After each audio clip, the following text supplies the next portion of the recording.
I hereby call to order the August, what is it today? 15th, 2024 meeting of the Frisco Planning Commission. Kim, would you please call a roll? Kim. Commissioner Oh. Conley? Here. Commissioner Day? Here. Commissioner Forsythe? Here. Commissioner Lesmes? Here. Commissioner Stabile? Here. Commissioner Tain?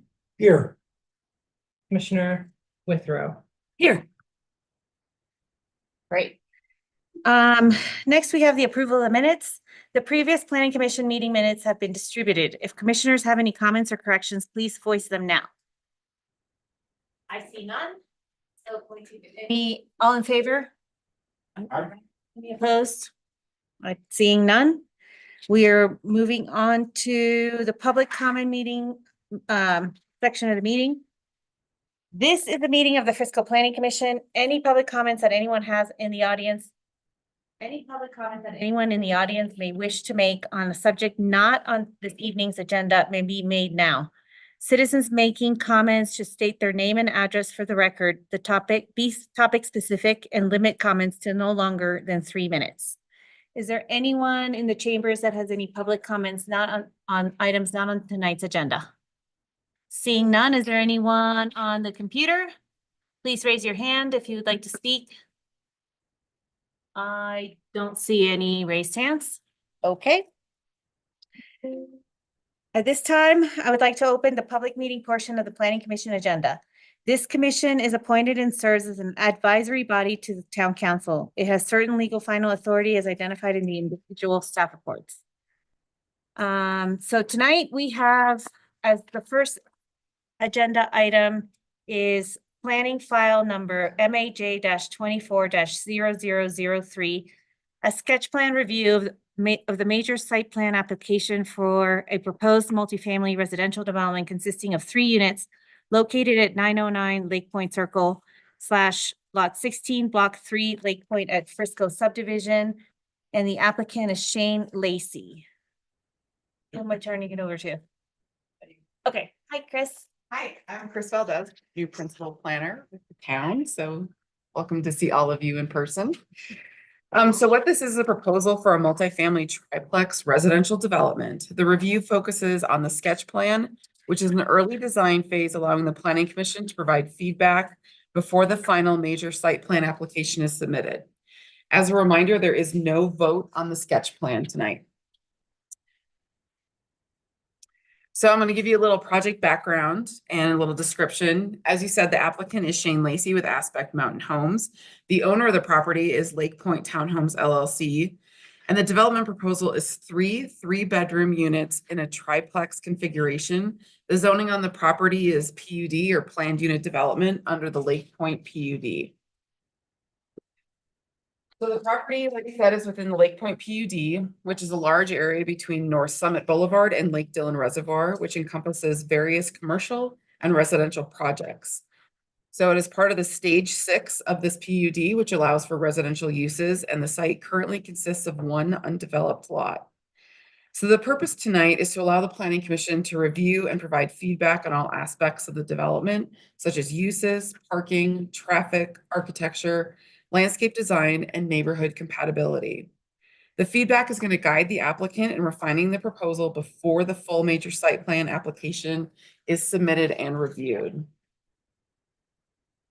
So first off, we're going to look at the community plan and the analysis of how the project would fit in there. So the proposed triplex complements the neighborhood's existing residential diversity, and it adds a variety of residential options in the area. So this is actually a map from the actual PUD. So stage 6 permits a maximum of 5 units on this lot. 3 units are proposed, which is within the limits of the PUD.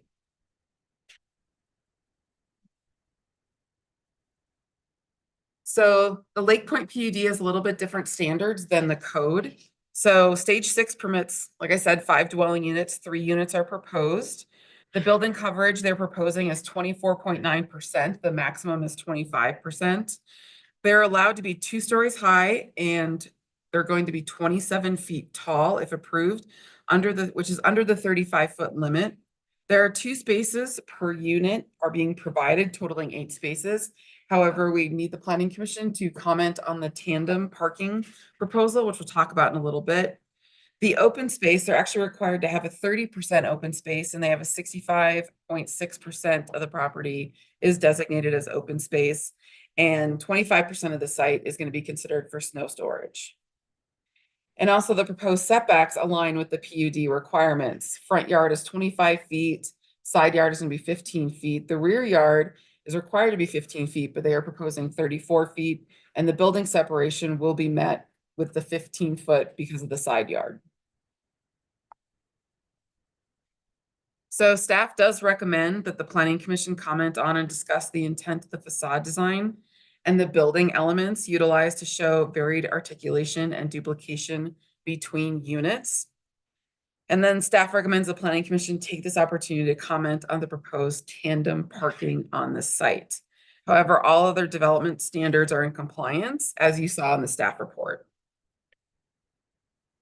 So the parking tandem layout, it is required by code that the planning commission finds that the layout of the parking is, oops, now I can't read my own slide. Layout of the parking is functional and at a minimum finds 2 out of the following 4 criteria are met.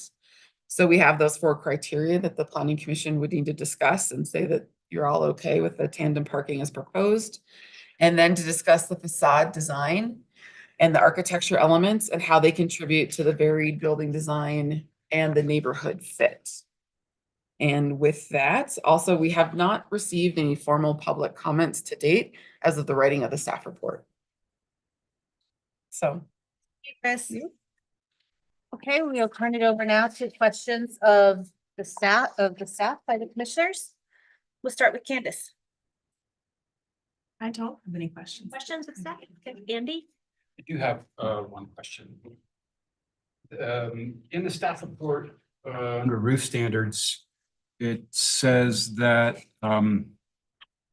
proposed building roofs are a combination of roof pitches of 212, 412, and 612, which meets the requirements. But all I see are 112 and 1.5 12 on this design, which I would also ask for clarification, because in the past we've described anything under 412 and over as pitched. Definition of the code has 212. 212 is pitched. So these are not pitched roofs. And I'll pull Then- up the plan so we can show Yeah. them too. So these aren't pitched roofs, and then under roof pitch, it says pitched roofs or flat roofs augmented with pitched roof elements are required, not just recommended. So I'm wondering how we fit this into that code. Come back to it. Okay. That's my only question. Well, actually, another one. It does also say in the staff report that the pitches appear to deposit snow onto decks, which I know we're against, but I don't see where that happens. And so maybe if you could point out where the roofs are depositing snow on decks, because I didn't see that. There, okay, so I thought maybe it was depositing here onto this deck. That roof pitches back toward the back of the house, though. Okay, and then this one, I don't know if it cantilevers enough over the deck.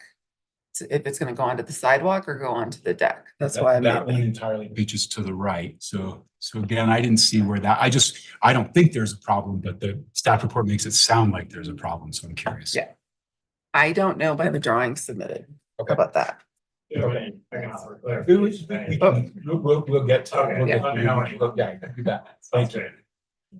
That's all I have. Okay, Kelsey, any questions of the staff? No question. Jessica, questions of the staff? Yeah, I'm looking at the site plan. So it's allowed to be, what, 5 units and we're proposing 3. Is that the rest of the lot? It looks like it wouldn't be developed after this is constructed, correct? Okay. Just want to confirm that. And then looking at the parking, so could you just describe, I guess, like how it works? And if Yes, so they are looking at, for 1 unit, it would be, if you can follow my cursor on the screen. So it'd be 1 in the garage, 1 in the driveway, 1 in the garage, 1 in the driveway. And then for this unit, there will be two in the driveway and two, because this is a 2-car garage and these are 1-car garages. Whereas our code requires 1 parking spot for every bedroom, the PUD requires only 2 parking spaces. So that's why. Parking spaces per unit. Per unit, okay. Got it. So, but then one unit has 4 parking spaces? Correct. And there's, I'm sure, a bedroom discrepancy and size discrepancy? Bedrooms. Yeah, all 3 bedrooms. One just has a 2-car garage and the other ones each have a 1-car garage. So these 2 units have 1-car garages and this one is a 2-car garage. Okay. Got it. Thank you. No other questions? Hi, Ryan, any questions? What's the Uh, staff? I don't have any questions for staff. I just had one question. It mentions on page 7 about the driveway distance between should be 30 feet, but it's only 21 feet. I know Public Works is probably gonna figure that out, but is that gonna drastically change how this looks? Or are they gonna bend that rule? Apologize, I was looking at the road pitches. Can you repeat that for me? I was reading about the driveways and it said, there's 21 feet between the driveways, but there's code is supposed to be 30. And so I didn't know if it was gonna drastically change like the layout of what we're looking at here, if they're forced to go to 30 feet. And it just really depends on what Public Works says. And the way that sketch plan works is that they know based on the comments in the staff report and having it reiterated, they have to meet that part of code or they have to get a waiver from Public Works. So It would potentially go with the 21 feet if they approve it. Okay. potentially be allowed it, which is why for sketch, they're allowed to bring it forward. And we'll let the applicant speak to if they've had any preliminary conversations with Public Works or not when it gets to their presentation. That was it for me. If Public Works does not grant a waiver, you will see a new driveway design. Elsie, go ahead. On the parking, explain to me, like, I thought it was whatever was more stringent was applied, like, but PUDs override the town code? Overrides the town code. Okay, I just needed clarity on that. Thank you. Sure. So I have a question, same question. So the driveway separation, it's not a standard, it's something that can, So like- it's in the street standards, chapter 155, the street design criteria. And basically anything in that criteria handbook, because it's not part of the code, it's a separate supplemental document. Anybody can ask for a waiver from the Public Works Director for most things in there. okay. So, yeah. Any other questions? No? Did we get your question answered? I don't. So I see the same thing you see. I see 1.5. And the code has less than 2 is a flat roof, less than 2 to 12. Okay. So I'm checking the staff report to remember what the requirements were, but yeah, I see the same thing. That's not something we can grant or approve. We don't have a mechanism to approve it if it doesn't meet that. Is that correct? I admit I want to check the language of what it Okay. actually says. Sorry. Yeah, so I'll still get back to you. Just one follow-up question. There's no wetlands on this property? Correct. Great. Wetlands. Okay, I think we're gonna move on to the applicant presentation. If you'd like to come up to the podium and say your name and give us your presentation. First of all, I'm bring over some samples, siding material and exterior finishes at all. Anyone wants to take a look at that, or I can pass them around, like, We want them passed around, the boards at least. maybe the boards. Yeah. Yeah, I think we can see the one's a big rock, so.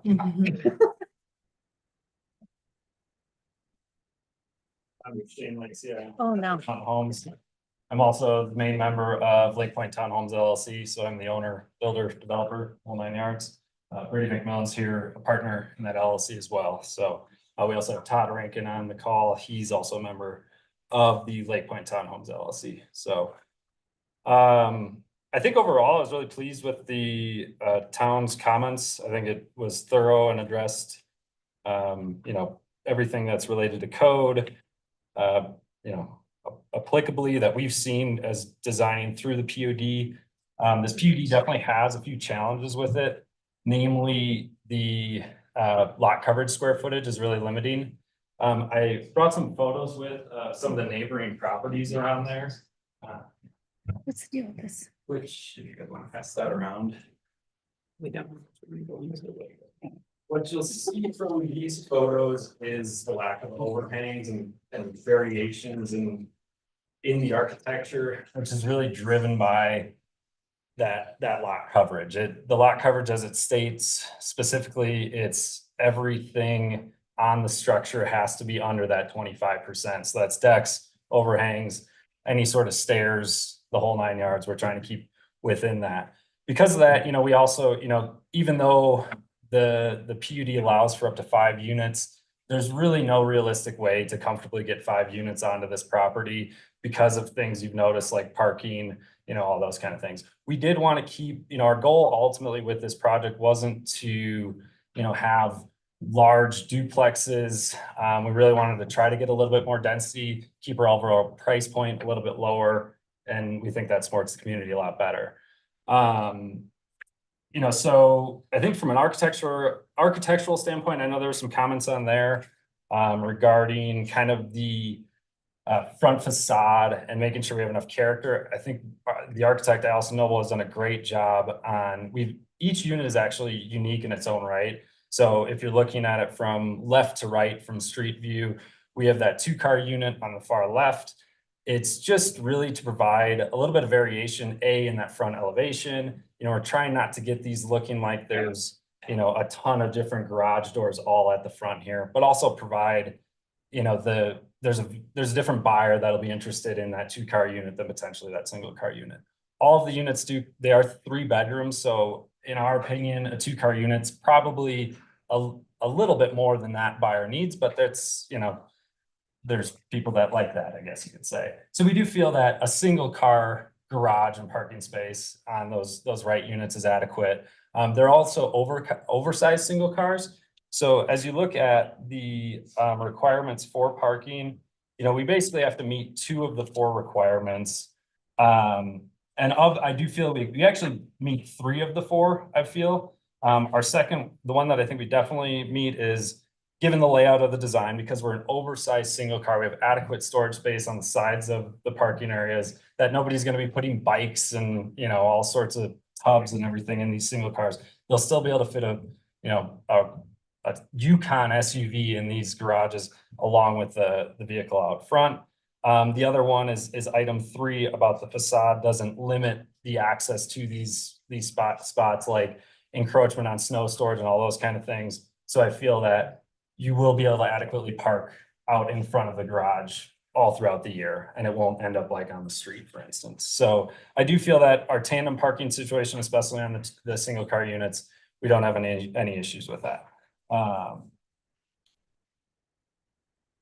then, kind of going back to the architecture, one of the things the elements that we provided to really enhance that front is we do have where we have these front decks that are integrated into the structure rather than, a deck that's kind of, as I call it, tagged onto the house, where you have posts and columns. It's actually recessed back to offer some relief from the different elevations and planes. And any of those elevations, we took the opportunity to, implement either a siding or material change, how we thought was appropriate, whether it's the use of stone. The one sample I don't have is we have a metal accent siding on this house as well that I think will be really complementary and a little bit modern and fresh take on everything too. And then on these decks above there, it's an opportunity to create an extended overhang, creates a little bit of coverage for snow and everything on those decks. But it also adds some architectural intrigue as well. But as you're looking at it, each unit, it does have individual elements about it that I think are, they're complementary of one another, but unique in their own rights. We're also really trying to capture, there are some great views of the Grays and Torreys out over the lake that we're really trying to capture and enhance there too. As far as the roof lines go, it's designed kind of with that little bit more modern and minimalist architecture in mind, but it's a very functional roof plan as well. The roofs don't shed on any walkways, so that the unit on the right, that walkway will be removed from the structure itself. So any snow shedding, won't happen on that walkway. We also plan to snow bar There will be metal standing seam roofs, so we'll snow bar the metal roofs and gutter where needed. And then we shed back, lots of times in mountain architecture, it's popular to do, steep sloped roofs, creates a lot of valleys, creates really tall roof lines, that they don't necessarily function very well ultimately, especially on a wide structure like we have. The other benefit is at 27 feet, we do have a 3-story multifamily development behind us on, well, I forget the name of that kind of private circle and drive in there, that I think everybody would be happy that we're not building up to 34.5 feet along those lines. We're really just trying to keep it a little bit modern, minimalist, and not overdo it with the roof lines. So, I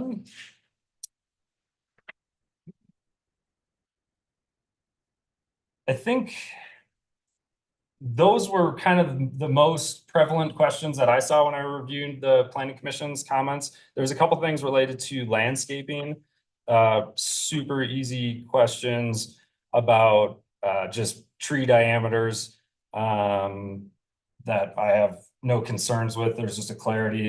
It states on our plan that we had 18 aspen trees, where there's a diameter minimum requirement. We actually only have 12 aspens, but then spruce trees. I wanted to ask for clarification if do spruce trees have a similar diameter minimum, if anyone, minimum height? Yep. Do you know what that is offhand? You- We can figure it Yeah. out. So yeah, but I know there's an 18 tree minimum, which we met there.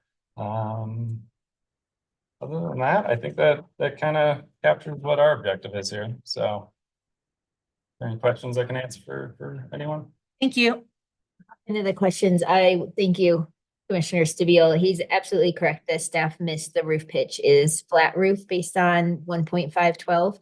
So per the code, it is going to be required to be either 212 or steeper, Sure. or the pitches you have augmented with pitched roof elements. And So we can meet the 212 without issue. So yeah, because you're right, that neighbor, I think we based a little bit off the neighbor to the south. It has a flat roof, but it has the pitched elements to offset that. So, but we can meet the 212. That's not a problem. So. that we missed Yeah, that in it's our all review. good. So Not a big deal. So. Thank you. Okay. All right, we are gonna start with questions of the Any commission questions? for you. Yeah, we're gonna go one by one. That's okay. April, you have any questions of the applicant? I don't this time. Hey, Ira? You mentioned the garages are oversized. So I Correct. see the garage size, and then you mentioned parking the Yukon in there. Yep. So I'm wondering, are you planning on using 8x7 or 9x8 garage doors? That'd be 9x8. Oh, well done. Thank you. Make sure that they can get them in there. What are the size of these oversized garages? I'm just double checking for reference. So we're at just over 14 feet on width of the single car units. So standard garage door is 9 feet wide. So that gives ample space on both sides of that, your doors of the vehicle to get in. So sorry, what are your dimensions then for the garage? I'm at 14. Just give me a good dimension on that, but 14'6" on the width, 14'6" by 21.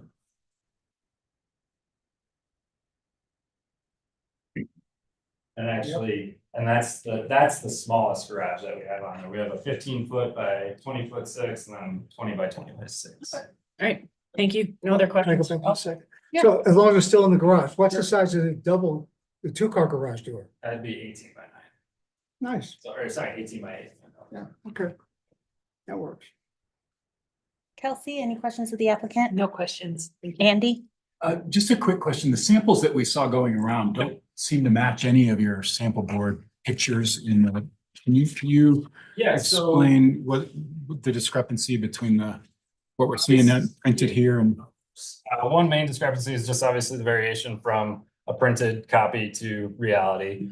That darker colors, that charwood color, that's listed on there as the horizontal main body siding, and then that gray is the vertical gray. There is actually a typo on that gray being a paint gray, but that's a little bit different gray that we plan to use. So, but I think it embodies what we're going for as far as, kind of a light gray tone. So you're using the shale from Montana It's Timber? not a shale. Shale's a color. I think that's a little bit of a misprint. The name of that, it's a sugar pine reclaimed is what that product is there. So, but I think it's very similar in that what we're going for. So, Okay. Yep. Question on. Yes, Candace, go ahead. So for the tandem parking, is there room for a car to get in the garage with another car parked? No. Wait, what do you mean by that? Like, Like the To the driveway neighboring width, is the garage? driveway width enough for two cars, like a car to pass? And I think the answer I is. mean, in the neighbor for sure, but if you were parked in front of your own garage and you wanted to get your car out of the garage, you would need to move the other car first. So. you were asking about the neighbor. Are you? Oh, okay. Neighbor both sides. So. And actually, I would like to address, as far as the driveways and stuff are concerned, I do actually have confidence. I plan to apply for variance on that with Public Works. The main issue we're dealing with is encroachment from the neighbor's driveway. So their driveway is basically on the property line to the south there, which I think is reason for, traditionally, we would have been able to be a little bit closer to our property line, which would have allowed for the appropriate width. So I think we have a very good case to be able to be a little bit with under on our own property. So that's my hope. Have you initiated that conversation? We've had initial conversations and, obviously until we get it into their wheelhouse, they won't, commit to anything, but I do feel like we have a strong case for that. So. Yep. One of my questions, and my other question was, how do you feel about a steeper pitched roof? And you answered that question as well. Yeah, I have no issues with that. And then, is there any, like, what are you doing in terms of, environmental sustainability, energy efficiency, that kind of stuff? Yeah, so it'll be a HERS rated home, so per town Frisco code and everything. Beyond that, we're looking at ways to kind of offset the gas usage as well. Looking at the potential for, more electric, any sort of, if we can, and it's still in a debate as far as budget goes, we'd love to explore the possibility of solar, obviously, on the home. But it's all that debate right now with kind of how the gas calcs and the buy-in on any gas service is gonna go. So, numbers on that, so. But it's all pre-wired, right? It's required to be pre-wired for Correct. solar, yeah. With the HERS rating, it'll be a net zero ready home at minimum. The question is if we go above and beyond that, so. Those were my questions. So I guess at this point we deliberate. Katie. Do you want to? Oh, no, sorry, open it to the public. And then you have some online. Sorry about that. Okay, now is the public comments portion of the meeting. When making comments, please identify yourself for the record by stating your name and your interest in the application. At no time during the hearing should the public speak directly to the applicant or to other public members and vice versa. All comments must be directed to the commission. Statements must be brief and non-repetitious. So I will open it to the people that are in the chambers. If there's a member of the public that would like to speak, come on up to the podium.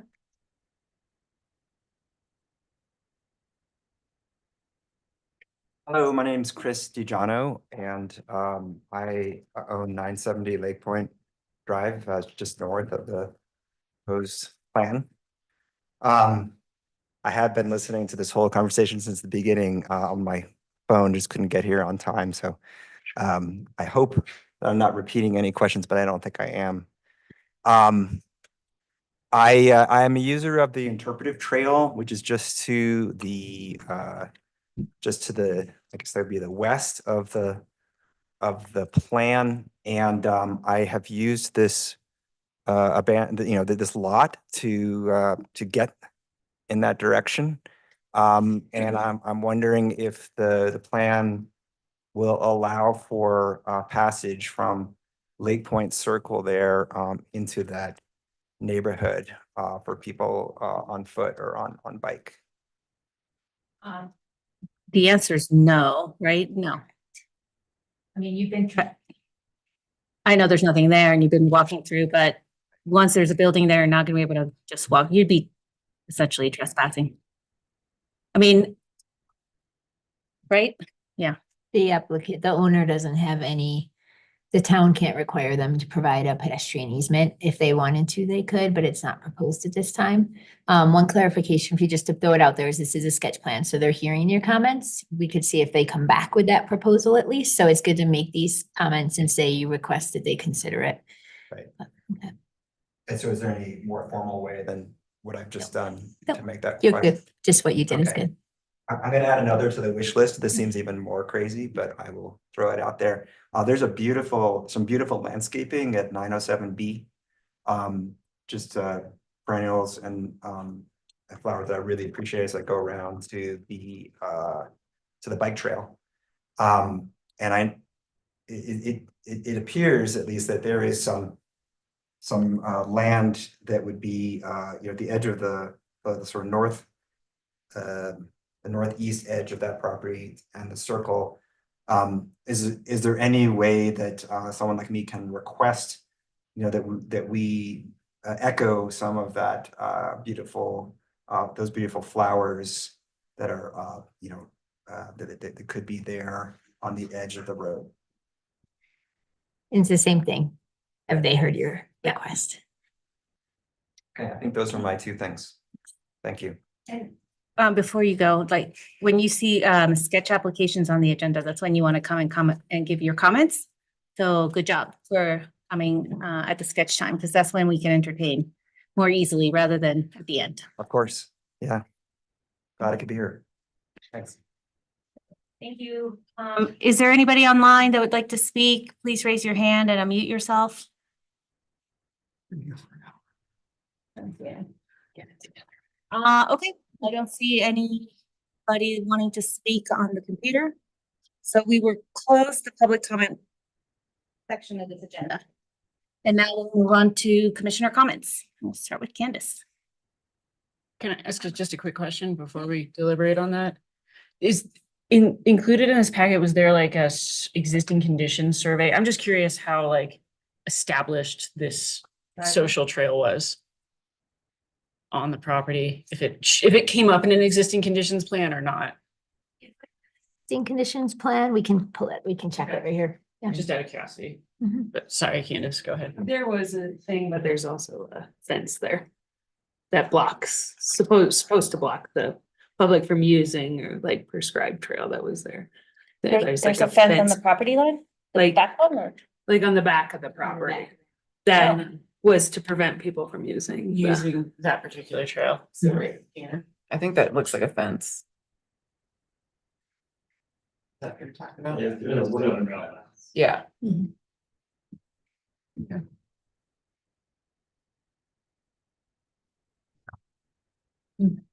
That's all. What's the alternative? You just walked all the way around? Well, I mean, he is essentially trespassing on that Right. property to access, other trails. Yeah. It just is, sometimes when you see something that comes in where there is an established social trail that gets to maybe like a more established network, there can be those opportunities to talk about easements. And so I was just curious how established Sure. sort of it And was. we did check like the Yeah. trails plan and everything just to see, and there wasn't anything official in our documents, so. Yeah. Doing that, Everybody so it was doing wasn't- that. Wasn't a prescriptive easement, it goes like right down there. Interesting. Want to move on to commissioner discussion? Sorry, yes. Candace, can you give us your feedback and thoughts? Comments?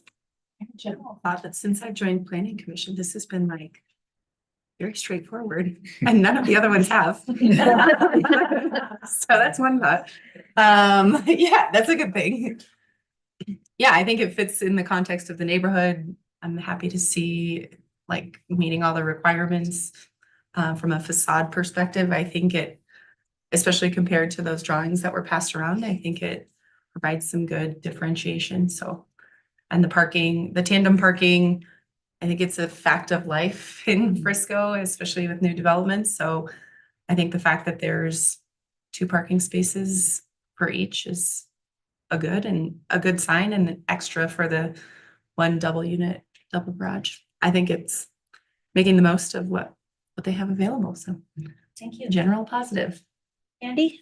I'll start by saying, the tandem parking is, I think you're some of the best tandem parking we've seen, honestly, the most functional. So I think I don't have an issue with that. As far as the architecture goes, I love it. I think it looks great. I only bring up the roof because I've come up against that rule myself, and it is a little bit tricky. And you know, between us, I would love to have a chat about that code in the future. Unfortunately, we won't be able to fix it for you guys in time. But I think if you just bring it up to 212, it's not really going to change much. A little taller ceilings in there.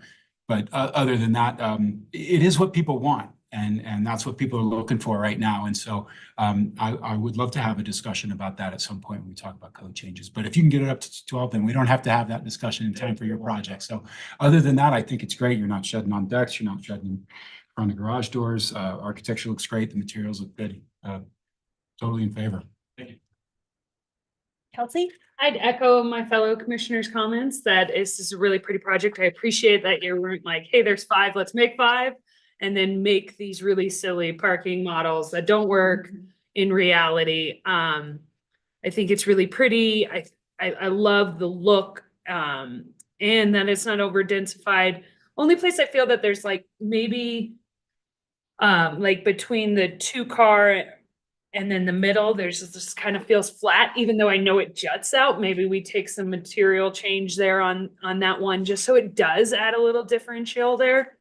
Yeah, like it kind, I know that in person it will probably be perceived differently, but to me, it looks a little duplicitous or kind of not defining enough. It makes it look a little flat to me, but other than that, I think this is a beautiful project. Thank you. Yeah, we'll study that as we continue on. That's the only thing that I I felt was like. gonna is say, just are you like- guys clear as to where she's? Yeah, I know exactly. Yeah. Okay. Yeah, like kind of like where it just looks like a brown wall, even though I know there is. Yeah, I think truthfully, we studied it, we've contemplated it. Sometimes I feel like there's quite a few ones throughout, so I've met a number of you quite a few times actually. I think you can get a little bit too busy at times too. Yeah. You get too many like jigs and jogs, so there's some beauty and some simplicity there too, I think. So. And what color grout are you using, or is this a dry stack? We're gonna need the answer to We're gonna that. need to know that because don't use white. It will. The goal would be to either dry stack it or we do the stone match, which would be pretty light in color, so. Will be, white grout is not allowed, so stay Is that a thing? stay clear of that. Yeah. Go to the 4th and Granite building. 4th and That's where Granite. This all stems from our grout Oh, problem. we can dry stack. Seriously, it's like a thing. Yeah, it's. Cause go drive by Granite, 4th and Granite. Look really bad or? Yeah. It's just poorly applied and white is not allowed to be like a dominant color and it's just really prevalent and it kind of. So it gets brought up every weekend or every meeting and I can't believe it wasn't brought up. So I thought I would just throw that in for fun. Jessica? On that note, are you guys okay with the color of that stone that's there? Cause this has never been an issue for me, but I hear about it so It's much. not the stone, it's the grout. No, but this one right here on the edge of the table. Yeah, this is the stone. So Yeah. it's not a white stone, but it's like, It's like- it's kind of creamy and. No, it doesn't upset me, it's not white. Me personally. Yeah, I think it's fun. On the base camp building over on the Pinnacle. building, Yeah. where they use kind of a white stone and Yeah. and that was far enough off of the actual chroma standards. This is even further, I think. Okay. Yeah, Cause this is where we do like a stone matched grout. yeah, And it it's won't be like white, 'cause it pure won't white. go any in the- lighter. Right. It'll be darker. Yeah, the grout we're referring to is like Okay, napkin white Yeah, it just be vinyl. And a lot of. and a lot of it. The grout. Okay, whose turn? Jessica? Yeah, I don't need to repeat everybody, so just want to note what everybody else has already said. And it might not be an appropriate place for a trail easement. It could be appropriate place for a trail easement. So I just recommend town look into that. You know, it's much easier to get at this point, and then you'd really only need to work with one private property owner if it is logical to sort of have an established trail to the south there to tie into that system trail. It might not be practical. There might be wetlands. It might not work, but just look into it if possible. And that's all I have. Thanks, Ira. Being towards the end of the line, but I will get a chance to compliment our fellow commissioner for picking up the pitch of the roof. Thank you very much. That was good. I like the way the units are stepped, because I think in reality, when an owner is at the garage and in the driveway, there's gonna be a little bit of separation, a sense of privacy. It's helpful. I like that, and I'll just echo the other comments. Good job. Thank you, April. Same. Yeah. Ditto? Yeah, no, I think it looks really good. And I'm happy to see more mountain modern stuff. So that's good. And I've wondered for a long time how long that lot was gonna sit vacant. I bike by it all the And time. I like what you've come up with. I think it looks good. It's really modern. I think the additional pitch in the roof will probably look better. So. And for the record, I didn't ask the question. There's no bulk clean standards. Correct. We okay. spent a while trying to figure that one out. But yeah, there is definitely no bulk claim standards. So yeah, otherwise looking forward to seeing you in the next step and good luck with the driveway. And I echo Jessica's comment on if a trail there makes sense, I would say just take a look at it. Yeah, definitely happy to study it, and see if we have enough space. One of those setback sides or something, Yeah. Happy to see what we can do. Thank you. And as far as plantings and everything, we want to make it look as nice as possible, so happy to spruce up. We kind of got to stay out of the right of way, truthfully, so there's that, but anything on our property, we'll have some new plants. It'll look nice. Okay. Great. Thank you. I'm sorry, yeah. Oh. We need to stick around for anything else? Great. Unless you want a work session with us. Guess we're together. Great. Thank you, everyone. Thank you. Okay, next item on the agenda is the comprehensive plan update. Sure. Can I do a quick bathroom break? Absolutely. Yeah, Thank you. I think we just keep going. Okay. So what we have on the agenda today is a update. Sorry. All right. Is an update to where we are with the comprehensive plan. And specifically, we do have some talking points and questions that we would like to discuss with the planning commission to make sure that we are on the right trail to get the input that we need for the comprehensive plan. And so on the call tonight, we have design workshop. We have Allison Cody. She's waved. And then also Alex is on the call and she's also with design workshop. So Allison, I'm going to let you share your screen with the presentation. Yeah, would you have the host give me presenter privileges? Once he's doing that, we're gonna know our planning commission representative, comprehensive plan. I just actually have that. But I also want to recognize, thank you for being on. Julie King is actually on our focus group also, because she is so involved in a lot of our community meetings. So she is also on our focus group. So it's great she's on this meeting tonight, and she is also participating, giving us a lot of assistance as we move this plan forward. All right, I'm still not able to share, but I can maybe quickly start while we're working through that. I just want to say hello, everyone, and good evening. Thank you so much for allowing us to share an update with you today. We're going to spend about Allison, we can't hear you. You can't hear me? Oh, the Zoom is here. The Zoom is live? Hello?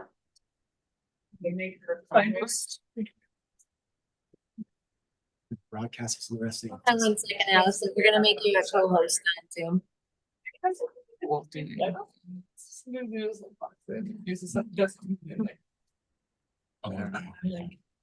Oh, no. Try again. Hello?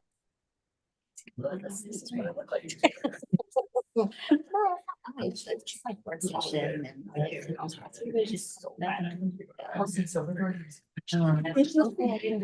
something. Can we see if we can hear you? Can you hear me now? Oh, we can't hear. Yeah. But I said that. You're like.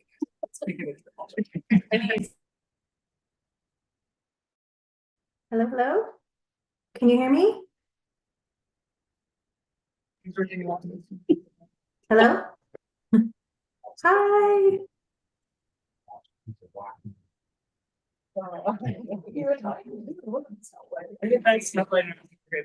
All you. Yeah. Which we had class. Some people. It's not a typo because I don't think half the person. Oh, I didn't. So sorry.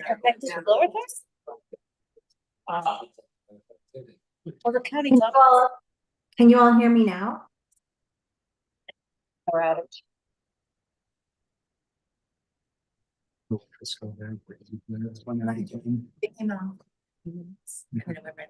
Yeah. And I didn't even remember anything about it either. Alex, can you hear me? Yes, Okay, I can hear you. I think it's in the room. Yeah. Okay. Well, I just feel better giving you one last degree like this having. Yeah.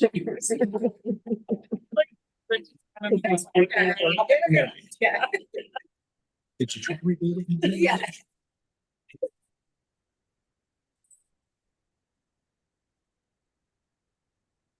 Can you guys hear me now? So they can hear each other. Super weird. So I think it's a problem with our sound system right now. So just give us a minute to kind of troubleshoot here. Sorry, Allison. Break. No, I don't, if you needed that break. Wonder. Yeah, and then if you wake up by.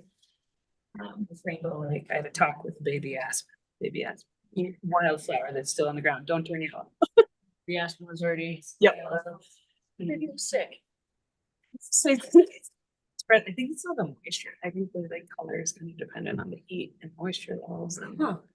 Oh, yeah. That's what I was. Like color. Do we have Mm. speaker we can put her on? And not to be clean, it is the prettiest time. What about if we try? It's just right after. Through Christmas. Yeah. Oh, through That's Christmas. nice. If we can hear her. Yeah, wait, yes, you unmute. Okay, I unmuted. Can you hear me now? Hello?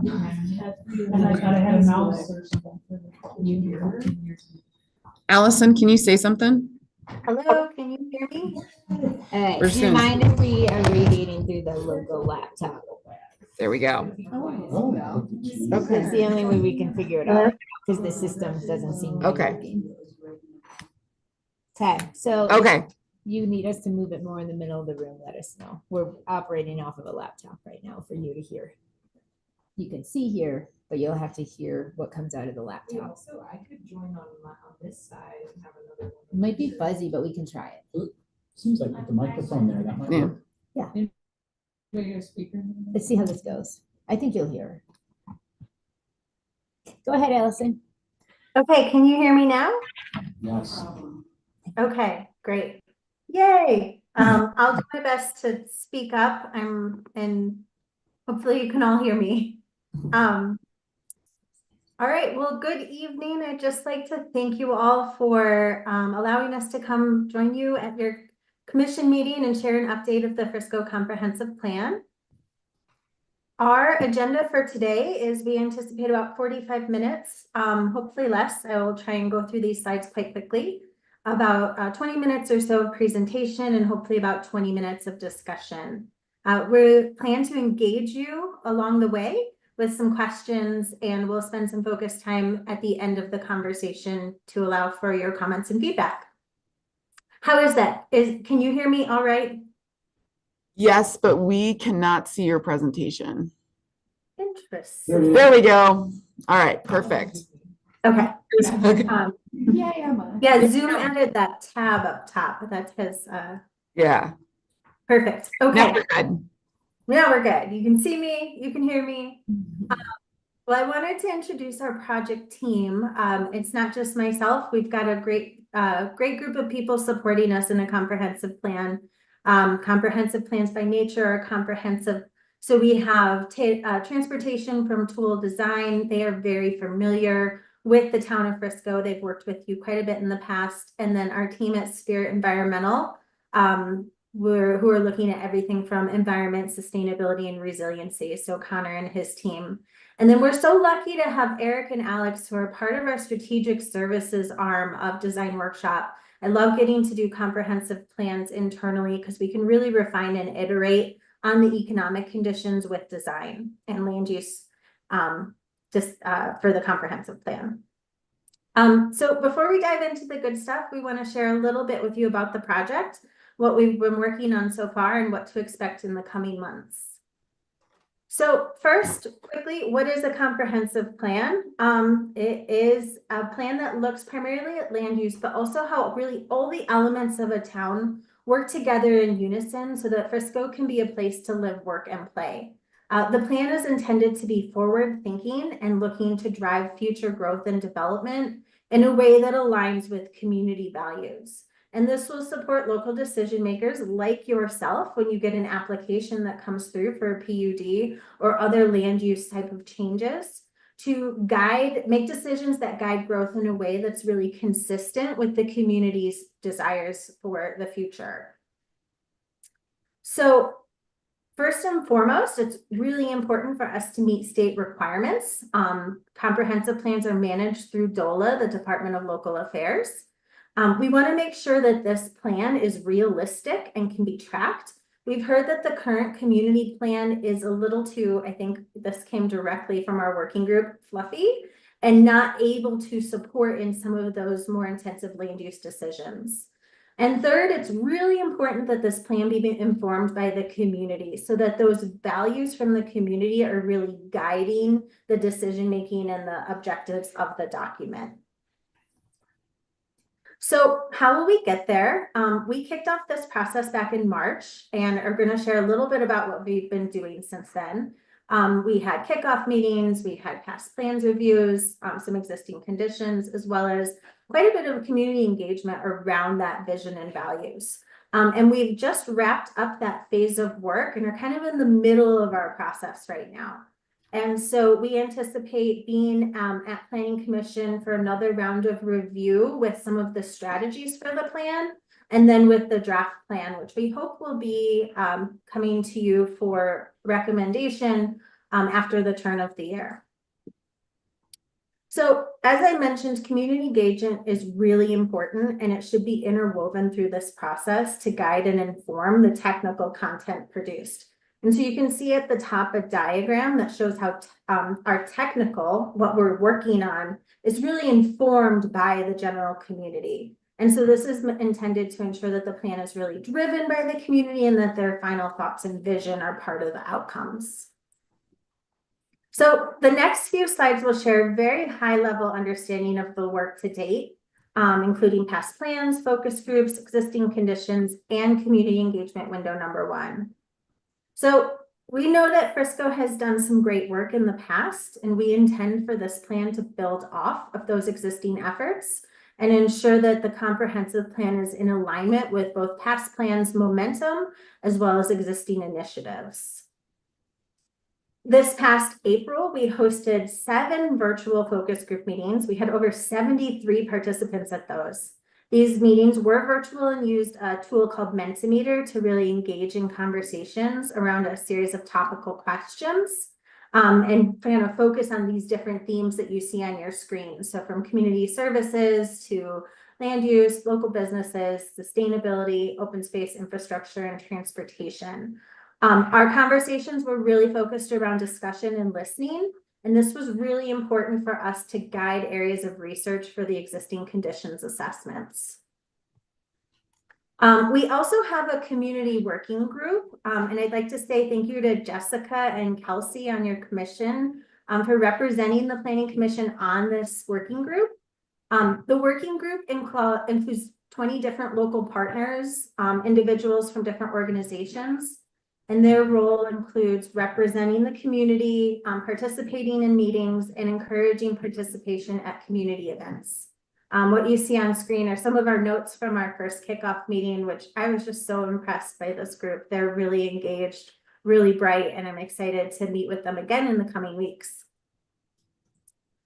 Focus groups were really interesting. Overall, we heard that the relationship of housing, transits, and is really critical driver for Frisco. Kind of a high level because of the high cost of housing, much of the workforce commutes into Frisco. And so there's a need to improve transit to support Frisco's working population.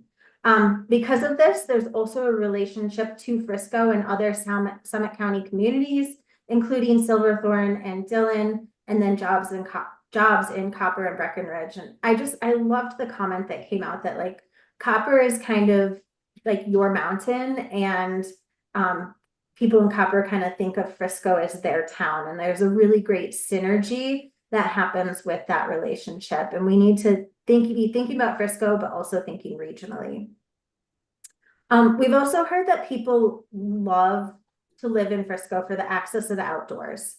And we need to ensure the longevity of these natural assets, including water and resource conservation, hazard mitigation, and impacts from recreational use. Access to the outdoors is really important to the local community. And that might include from events or multimodal transit to thinking about sidewalks and trail connectivity.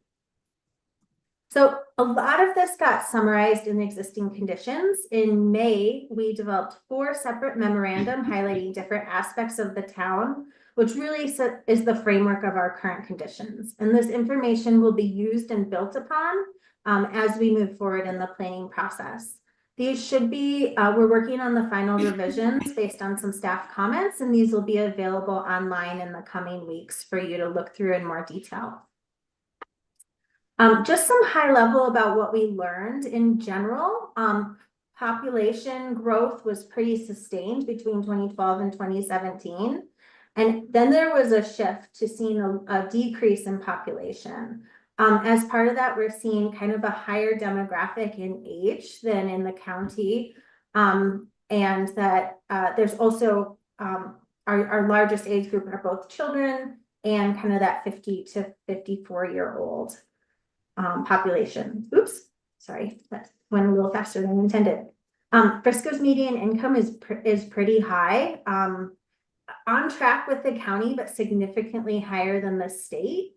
But has a really strong economic base, 1.5% unemployment, which is pretty low compared to both the county and the state.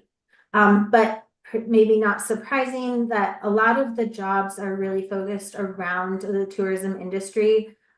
So arts, entertainment, recreation, food and beverages, retail, and accommodations, which accounts for about 37% of the total jobs in Frisco.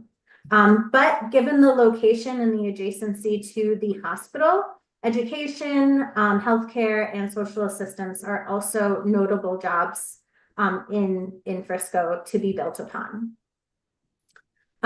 When it comes to environment, there's several areas of environmental significance, including Dillon Reservoir, several wetlands, creeks, and some significant bird areas. And part of water resilience and infrastructure capacity is going to be a really important part of this study, as well as considering the impacts of climate change to those resources. Oops, I went past one. Sorry. Finally, transportation is another key piece of this puzzle. Summit Boulevard and Main Street really offer the greatest opportunity as they're the primary connections to I-70 and serve as the crossroads through town. And we heard from the community that there's really a great desire to improve overall connectivity of safety on both trails and sidewalks, as well as increase microtransit and transit options within the community. So really a focus on multimodal in addition to safety on the roadways. I'm going to quickly highlight some of the findings from community engagement that took place earlier this summer. I believe you have the full community engagement summary in your packet. It's well over 100 pages, so it's some interesting reading. We've tried to provide some summarization of what that means for you in that document. But I'm going to pull out what I think is really interesting for today's conversation. So for community engagement window number 1, if you recall back to my previous slide, we really try and build in this window so that the community is informing the outcomes. And those outcomes I'm going to share with you today are the vision and values. And so this window was focused on understanding from the community what their vision and values are. Our team worked with staff on a series of different in-person events. And it was also the launch of a community survey, which received over 540 responses. That's a really good percentage of the community, and we're really happy with the outcome. We hosted pop-up events on both Main Street and at the kickoff of Rock the Dock. And following these events, flyers and business cards were distributed around town with project information and the QR code to the website and the online survey. And all survey and engagement materials were available in both English and Spanish.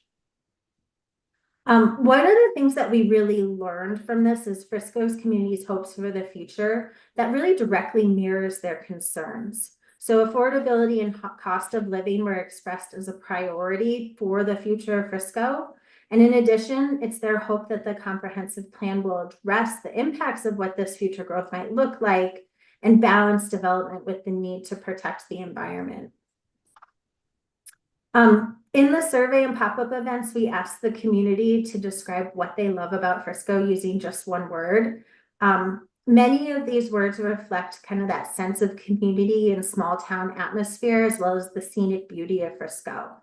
And when we asked what small town means, because we see this a lot, but it can mean different things to different people. In general, it meant kind of a sense of togetherness and knowing one another, that people like knowing their neighbors in Frisco.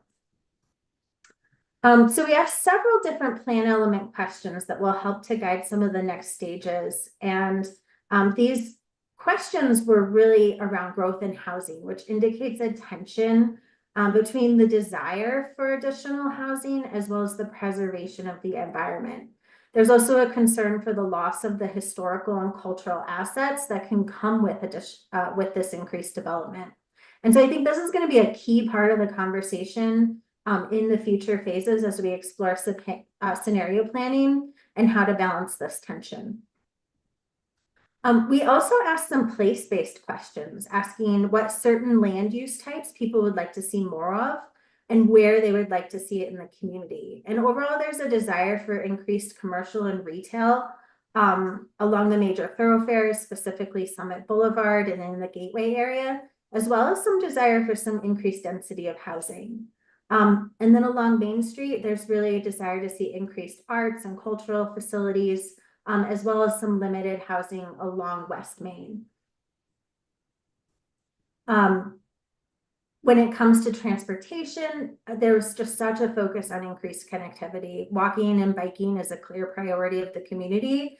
And so increased safety of road crossing, access to trails, and kind of connectivity of the network really rose to the top of the community's priorities. And then finally, from the environmental perspective, wildfire and forest management were really top of mind. The community expressed some interest to also see some additional programs and services, especially about reduction of water use and increased waste diversion, so more recycling in the community.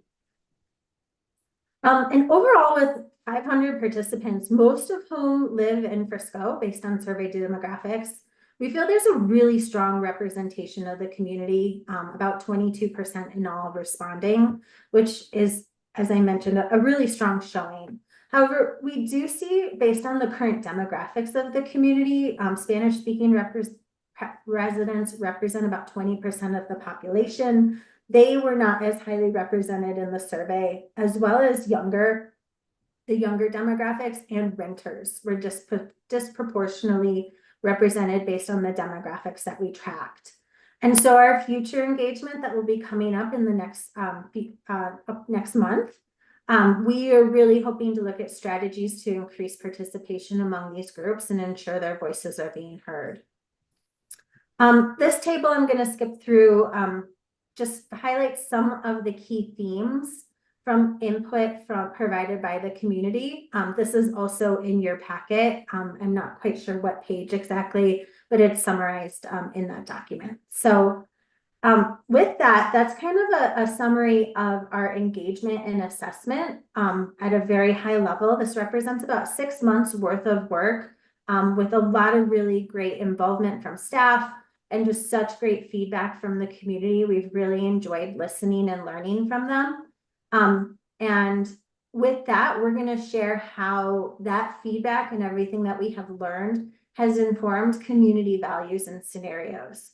And so I'd like to ask you as the Planning Commission, if you want to pause and ask any questions on the analysis and information piece, or if you'd like me to continue presenting vision and values and we can have a discussion at the end.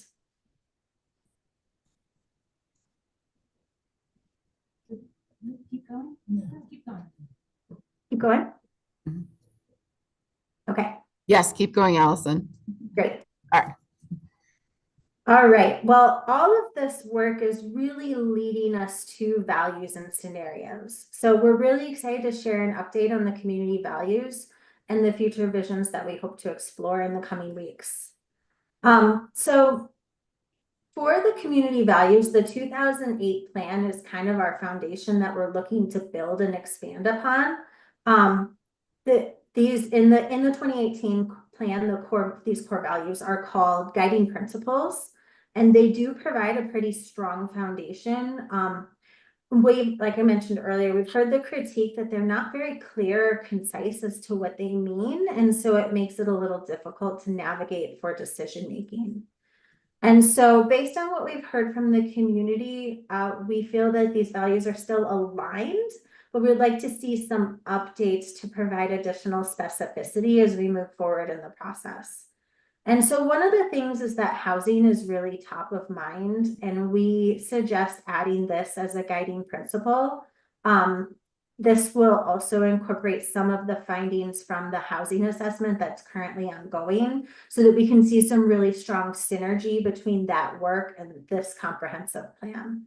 We're also suggesting combining sustainable environment and core quality services, in that a lot of the pieces that are currently represented in sustainable environment actually will have some support from staff in kind of the services available within the community.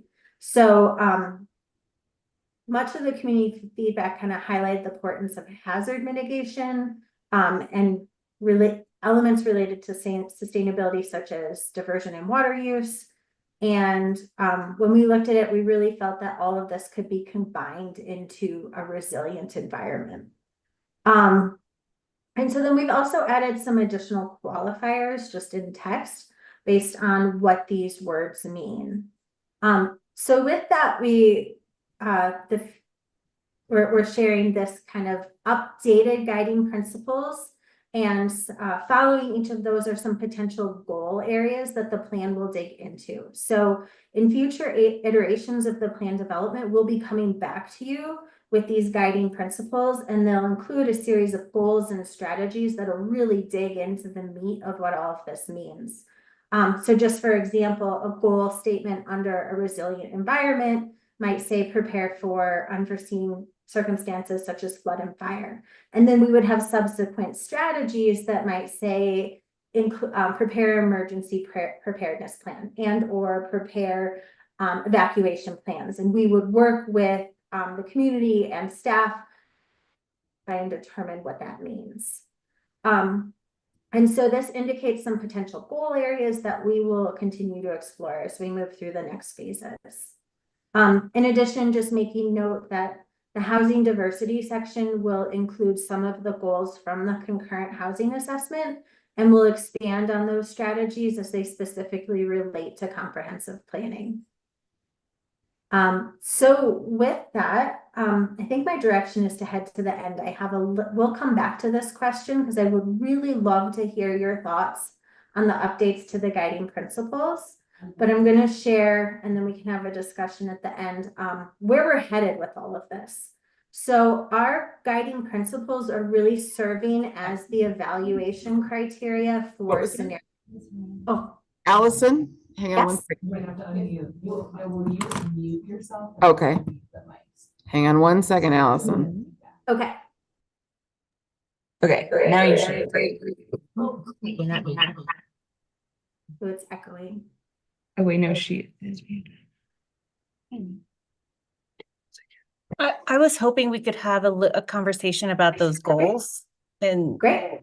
That's what she wanted, yeah. Go through the scenario and then go back to all of it. Oh, Just so you know, but we can do that first if you want. How many more does it make sense I to have, stay here for a second? I have 3 more slides. Yeah. Is that okay? Yeah. You guys, are you guys okay with that? Okay. So. Back to your computer. My computer. I think this will be helpful because the way we're going to use these goals is. And I think you're talking. Is that? You need to, yeah, there you go. If you keep your Microphone. yourself muted with the speaker on. But like muted. Okay. Is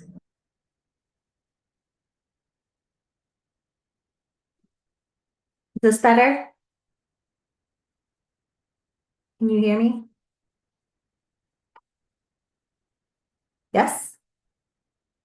Okay, I think I see a nod. Okay, Oh, wait.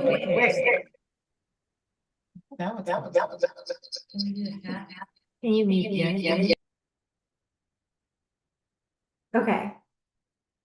Should I keep going? All right. So the way these goals are going to be used is as our evaluation criteria for scenario planning.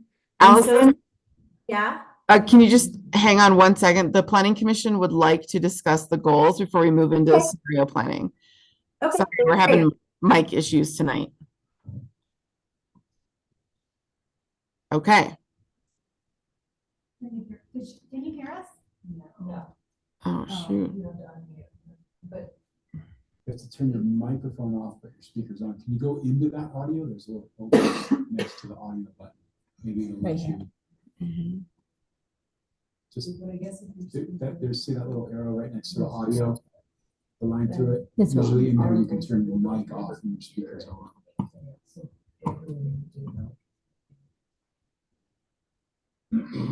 Has to mute speakers and.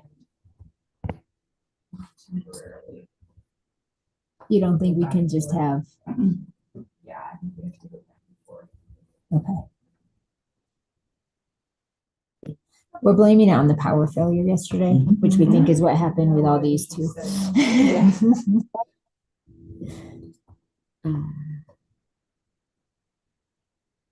So where is it right now on your end?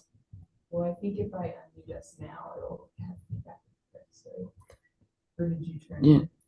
the speakers off?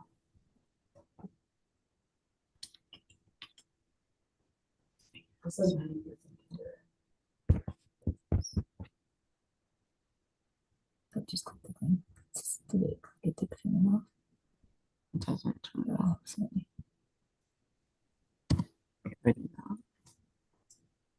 See, let's see. I muted my computer. I think Lena can talk, you can talk now, Lena. Hi, can you hear me? Nope. Oh dear. All right, I have an idea. Why can't we just go through the Chris's Zoom? Allison, can you give us a thumbs up if you can hear us? I can hear you. Can you hear me? So we have to switch between Chris's laptop and Emma's sound system. Because I have the microphone, but she has the speaker. Okay. Sorry. At least it's not a public hearing. We're not dealing with multiple public trying to talk on things. Yeah. I was just hoping we could talk about. What? No, it's just because it's gonna be hard to have a conversation. Oh, I, so how do we do it? Well, ask your question and. I don't have a question. I want to have a discussion. Yeah. Can't we just do it through Chris's computer? Can we just pass my computer around? Like keep it in the middle? If we put that in the middle, that'll work. Yeah, like keep the sound system Yeah. off in here. Sure.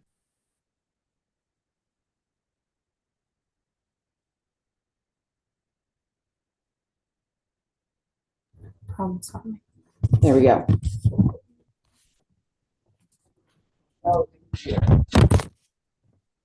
Pass it along every time you want to talk. Yeah. Let's see her if you talk. Let's see how much she can hear. Okay. Allison, I was just hoping that we could have a short discussion, I guess, about these goals and what's captured here and what's not here. great. I'd love to hear your feedback. Okay, should I start? Yeah. Okay, so under beautiful community, I like that, and I like what you have here. I want somewhere to see something about Main Street in particular, because I guess I feel like Main Street is really important, and it's the heart of the community, and keeping it, I guess, its character and its beauty. I guess I just want to say, like, there's many beautiful parts of this community, including obviously the lake. But the backdrop on Main Street is just really beautiful. And I guess I want something in that first goal or guiding principle around the character of Main Street. And I don't know if you guys agree. I don't disagree, but I could see that could be elaborated on in community identity. But I think Lena's saying you want to see the words Main Street under. Where is their community identity? Second Oh, I see. Okay. It's a little vague. You wanted something more specific. I want something specific to Main Street. Yeah. Allison, do you have thoughts on that comment? Yeah, can you hear me okay? Yeah. This, okay, so these are kind of an overarching framework. So if we were thinking about the an inverted triangle, this is kind of the top of the triangle. And as we go through this process, we're going to get more specific, looking at goals, strategies, and ultimately actions. And so I think these ones are meant to be all encompassing of the whole community. And then the next layer down will start to get specific about strategies in certain locations of town. Okay. So Then, Allison, if you could make a note to make sure that as we dive into the other layers, we have Main Street delved into under the beautiful community. yes, somewhere in there is like a special component. And then under a resilient environment, I don't see anything in here around climate change. That's none of that. I mean, it's part of it, but I feel like it needs to be called out as its own thing. So maybe climate action? Yeah.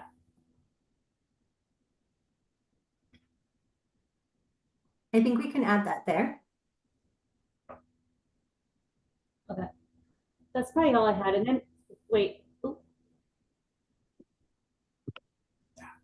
Ooh. Asking Damn. yourself.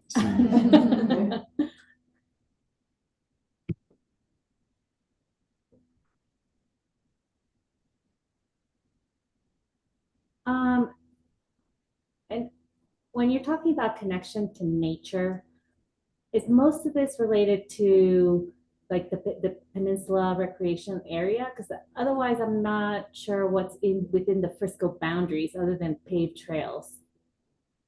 Or For the what am I- connections at Second Avenue, Zach Scott. And the one on.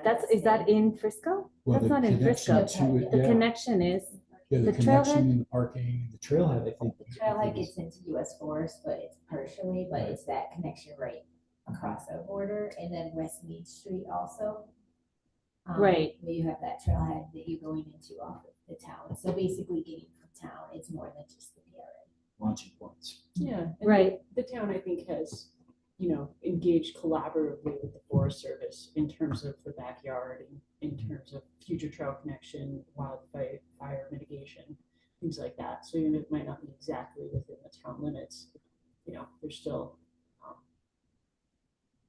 We have the connections. yeah, exactly. We have the Yeah. launch points. okay. And partnership, I think is what I'm emphasizing of that, is partnership with adjacent entities. Yeah, and that to me is different. So I guess I would like to, you have it in the regional partnerships. I Okay, think the marina would count as one of those too. That's a connection to the nature right there. yeah, That way.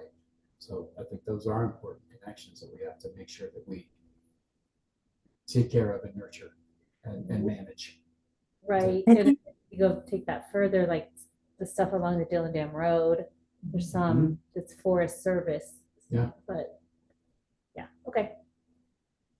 might also include some of the wetlands areas you have in town. Yeah, like these areas, Willow Preserve. Mhm. Does anyone have any other comments on this slide? I just really wish we could come up with a better term other than multimodal.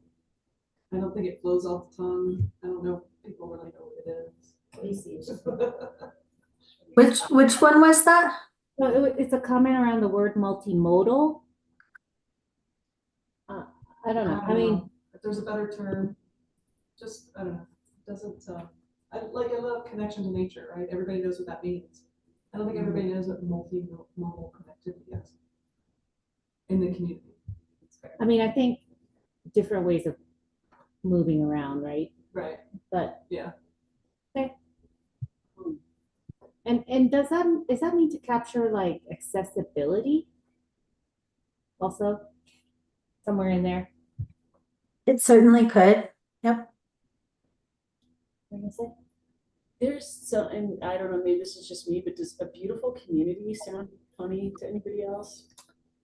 I mean, a fairy tale. Yeah. But I do and a think beautiful community is born. I do The think squirrels talk to the humans. I do think it's there. I get why, I guess I wasn't there, but I get why that's there because I think we're always talking about that, like preservation of mountain character, preservation of small town character, right? And I think We're the always words concerned that about the you way just things brought look. up For you, I think it's what we're hearing. From the Yeah. It does sound a little funny, but it's also what we're hearing from the community. Sure. We want to be beautiful. Yeah. We are wanna keep beautiful. our Yeah. We want to keep We want to money retain down our beauty. forever. And then I just had one other comment on the one that was like diversity of housing, whatever the words were, it was like diversity of housing and choice. Like, I guess, what are we saying there? Like, It's not a lot of choice. I know what's being built. You know, are we talking about, I don't know, like, I just feel like we're skirting around what we're trying to say there. We are right now. I'll help Allison out. It's Okay. because we're waiting for the housing strategic plan to come together and get into this comp plan. So we will get a lot more specifics based on the outcomes of that strategic plan, which we're wrapping up in the next 2 to 3 months. So Allison's team has been talking to the housing plans team, but they are a little bit on hold. Okay, So the answer is we don't actually know yet what we want it to be. fair enough. Point and thoughtful. Okay. I think it's a good suggestion. We could just call it housing diversity. Which means providing multiple different options of housing for all levels of income, all sizes of family, all ages and stages of life. And when we say that though, are we talking about attainable housing diversity? Like, because that's what I'm asking. It just seems like that's what we're trying to say is attainable housing diversity. Because sure, we have, like $4 million homes and new $2 million condos coming up all the time, but I don't think that's what we're saying. Maybe it is. So it allows for housing, for affordable housing, attainable housing, higher density housing, and single family housing, because that's also part of the economic model as well. So it's really thinking that all types of housing are part of the framework of the community, but goals under this will, and I'm speaking ahead of myself because we haven't seen all of the housing recommendations, but our understanding is there is a gap and that some additional housing supply will be needed in order to fill in that gap. And that what that housing is should provide for a range of options for all of the different interests within the community. So as a guiding principle and goal, I mean, I don't know that we want to have goals around additional. That's my point. Yeah. Yeah, you're nailing it. Additional market rate, big single family homes, which, I mean, yeah, if they're filling in the reserve or where it's already contemplated, I think that's fine. But as a goal, I don't think we're going to create another reserve. Or we want to have as a goal converting existing housing into fourplexes that no one lives in. Yeah, I guess I'm not agreeing with your premise that we need the $4 million homes, and that should be part of our housing diversity goal. Does that clarify, I guess, what I was saying? What do you guys think? Yeah, I mean, I think what As a they're goal. saying is that our goal is to create diversity. We know the $4 million Yeah. homes are coming in. So the goal is to make sure that all the other things are coming in as well, right? So. Because we can't really say what people, like, I mean, like, it's property rights too, and zoning, so that kind of is where it is, and you can't say.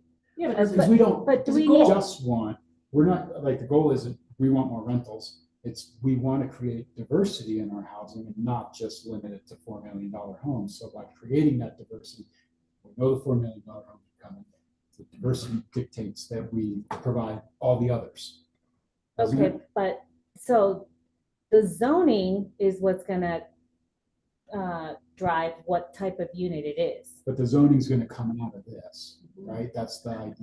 This helps us decide if we're going to start rezoning or if we're going to start It's a changing guiding zoning. document. The guiding document Yeah. tells us, well, in order to create more diversity, we're going to need to change the zoning in some areas because we're not getting diversity. So the goal Yeah. is diversity, right? The goal isn't necessarily more rentals, it's more diversity. I mean, I think we have a pretty diverse housing stock. We have single family homes, we have duplexes, we have high density, we have condo buildings, we have pretty diverse housing stock. Except for Yeah, rentals. I mean, But the only but rentals we're that talking we, about housing types. well, if you're talking about Still housing type, apartment then it goes to zoning. I mean, you could also try to create in the housing list, in 2025, we want 30 single family homes. We want 22 duplexes, and these are the only permits that are gonna be available. So it's kind of like licensing building. I mean, I'm kind of limiting and maybe being a little bit autocratic about it. But I do think if you want to manipulate and puppeteer what kind of housing comes, you have to clearly define it and say, we want 30 duplexes. We want 25 single families. We want 400 Airbnbs, and there's licensings for Airbnbs, and that's the way it works. It's a completely different formula. I don't think I'm not even comfortable saying it. But, having sat in this room for these many years, rentals don't get built because nobody can make money doing rentals. And we're gonna have rentals because there's a giant national nonprofit that's doing it. And so if I'm hearing what you're saying, that you're trying to manipulate design or influence what types of housing are built,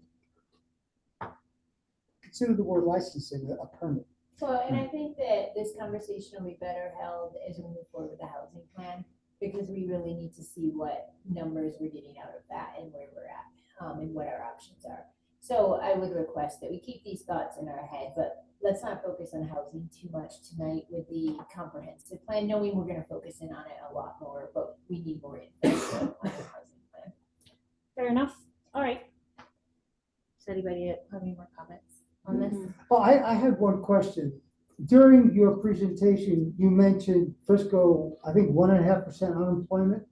I'm wondering where that statistic came from. Did you research that, or where'd you get that?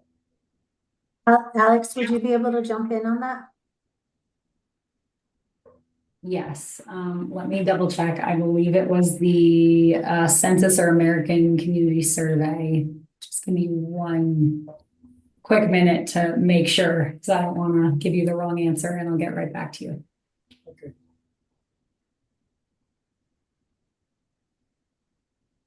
Okay, you're okay with that? We can move on. Great. I just want to say thank you. I think these are really great suggestions, and I appreciate your thoughtful comments. Just the little modifications we made, I think, is a huge value add. And I'm excited to explore what these mean in more detail and come back and share these with you again in the coming months. Yes, it was the 2022 American Community Survey. Thank you. Okay.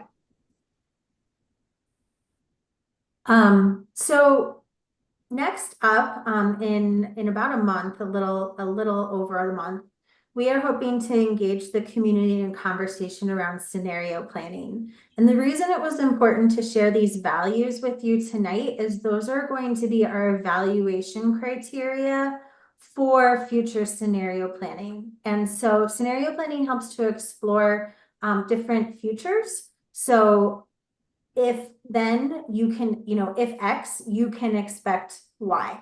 And so we're going to look at these possible futures in different scenarios and what they might mean for the Frisco community. One of the things we heard, these came out of our working group conversation, is that there's some tensions in the community that scenario planning can begin to explore. And really at the heart of that is what affordability means. So it's more than just housing. It's really cost of living, it's access, it's transportation, it's the ability to have jobs, it's the ability to work, live, and play in Frisco. Another tension that we heard is really the relationship between different parts of the community, that there's a lot of people who love Frisco, people who are tourists, there are people who have differing needs, younger generations, older generations. Tourists are coming for certain reasons, second homeowners and longtime residents, as well as kind of this small local business and larger regional services. And a lot of these forces are kind of working in a sensitive interplay with one another and have differing needs that the comprehensive plan is going to need to think about. And then finally, that there's really some core areas of Frisco. That Main Street Frisco is not the same as Summit Boulevard Frisco, and that East Main might have differing needs than Main Street, and that these different parts of the community are going to require different approaches and have different needs, and that the comprehensive plan really needs to think about what that means. This is potential future visions, and so with our next stages of engagement, we are going to explore some possible futures. These are based on kind of a maintain the same to a potentially mid to high growth scenario, and look at different ways in which land uses might be able to explore those tensions, as well as use our community values as evaluative criteria. And so we hope that you'll save the date. We're still working through the details with staff, but we would be so excited for you a day of pop-up events as we dig into scenario planning. We will be sharing more information in the coming weeks, but we really hope that you can join us and listen and learn from your community. This is a really fun stage of the process where we get to have some interesting conversations. And I'm really looking forward to hearing what your community has to say. So with that, I just want to say thank you so much, and just open up for any discussion on any of the things that we've shared tonight. That's a lot. Yeah. I don't know. I have one comment, just like hearing the very beginning part of it, I was like, I'm so proud to live in Frisco, and I agree with all this. So I think there's a lot of good, fluffy, feel-good things in there. I'm excited to see what comes out of like the strategy. What in particular? I'm just curious. Like the community piece of it, the access to, like, it's the reason we all live here. Like, it's all written there. Is this gonna have more teeth in it? It's going to have a lot more And teeth. how so? So the action items will be, we are not gonna put in action items that we cannot do. So for example, the 2019 community plan talks about pedestrian overpasses at West Main. I don't know why that got put in there. There's no way financially that could even been done in 5 years. Like, we have a 5-year budget, basically, we know. So these are gonna be actionable items that we can actually, maybe we won't get them all done, but we can get them done. But we can now say, like, the community plan, like how we pull out like And things yes, and it will stuff, not and be it's the like fluff that you can find, anything can go. kind of like where we get hung up, like, well, this, you keep pulling diversity in housing and we're not seeing that. Could we stop We now putting will that in have- there yeah, and when that's it's the not advantage applicable? Of having the housing plan and the climate resiliency plan is being done right now too, so we'll have all those brought in with very clear.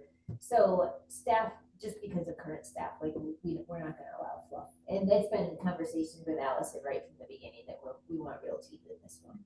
And you're also looking at the short time frame, Yeah. like the next 5 years, the plan for next 5 years, not 20. Yeah, 10 is pretty much what we're aiming for max for this. So they used to be 20 years comprehensive plan should have been for, it's just not realistic in today's world. So we're looking at a 10-year at the max, basically. How would you say the last community plan did? Like, what would you, Awful, sorry. what would you grade it as? Would it be like an F? Because I know Andy and I worked on that, and you Yeah. know. I mean, the comprehensive plans, It's tricky. it's their visionary. Yeah, you yeah, know, I they mean, they're don't wanna be- guiding, but I just am curious, like, well, then, if you feel that it was awful, do you feel we're making the right Yes. steps to I make think this that one we better? are. And I shouldn't say it's awful. Not sorry. awful, It's sorry. just- It lacks a lot of teeth, and what happened is we went through for Allison, all of our plans, the trails plan, the parks plan, the 2019 plan, and we, to help them out, we took every single item that the town was supposed to do in all of these plans. And the amount that we did not do is what's awful. So you could say it's on town staff did not follow that plan the right way, and maybe it's part town staff, but town staff shouldn't have had things in there that we weren't ever going to ever financially feasibly. So it was also pre-COVID, things have changed so much in 5-6 years. So. It's an understatement. If I had, Right, like, if I saw that 2018 plan, if I saw that correctly, housing was not even on that I think it is in there. I think it's in there, but I can't. Yeah, I there's thought you said it stuff wasn't. around it, because it shows up on our staff report. Yeah, Oh, okay. but it's, Diversity. there's, Yeah. any project can And find a diverse fit housing. in the current plan. Yeah. So, and again, what we really want out of this too is direction on zone changes. Is like, Andy, you really nailed it, like, that's what I really wanna get out of this, is now let's go make some changes. Yeah. that people want. I have a Yeah. question that sort of goes back to the very beginning of the conversation. You talked about the underrepresented portions of the community in these discussions that you've had. You know, Spanish speaking and the youth and the renters. What's your plan? Because I know that's a really difficult part of the community to get information from and to understand what are their goals for Frisco. How do you plan to get them more properly represented as we move forward? Yeah, we're talking about that with our current group, but I think the working group is really an opportunity to lean on them and their connections to the community. We have several representatives on that working group who can serve as ambassadors and liaisons. We've translated all the materials in Spanish, but in my experience, you really need to build a bridge to reach the Spanish speaking community. And the working group is going to be our best opportunity to build that bridge. You almost need Spanish only sessions so that they feel comfortable, I think. And coming we've in asked really- Mountain Dreamers to help us set that up. Great. Javier is incredible, and he's done all the Spanish translation for us, or his group. And he's on the focus group for housing and community plan, and he's been pushing the survey, pushed everything out after they translated it. We're just not getting the results, and it's interesting because he even is so involved with the Spanish speaking, and he's struggling to get them to respond. Yeah, and it's historically a difficult demographic to get information Yeah. from. I would love to see Yeah. us figure that, Our crack next that public shell. outreach day, we're finalizing the locations, but they include probably a bar and or coffee shop. Also the elementary school and or middle school football, and then a middle school football game maybe. So we're trying to outreach to some of that also just through our next September outreach day. We're trying to nail some places that will get a little bit different than what we got last time. Cool, yeah. And we're happy to have help from anybody who has ideas. Do you think any of that lack of participation could be fear of getting involved with the government? Yes. Totally, right? And hopefully You mean Mountain the government's Dreamers will so just keep open helping us. Yeah, it just. So I don't know, that being said, as agreed upon, I don't know how we deal with that. Right. I think it's just not going to them more, and we're trying, we haven't gotten that set up, but we're trying. And a lot of it could have been change of staff too. With Emily was in charge of this, and then she left. Her last day was basically the day we did the public outreach push, and so that Chris started a couple weeks later. So we had a little gap in staff to finalizing our public outreach push. I don't know if it's appropriate, but could we be putting things like in schools, like Yeah, to and that's what our kids plan bring is. home to Yes. parents, those kind of Yeah, things. so our timing for the last one was unfortunate, it was after school ended, right after. This one is going to be after school starts, which is why we can already target.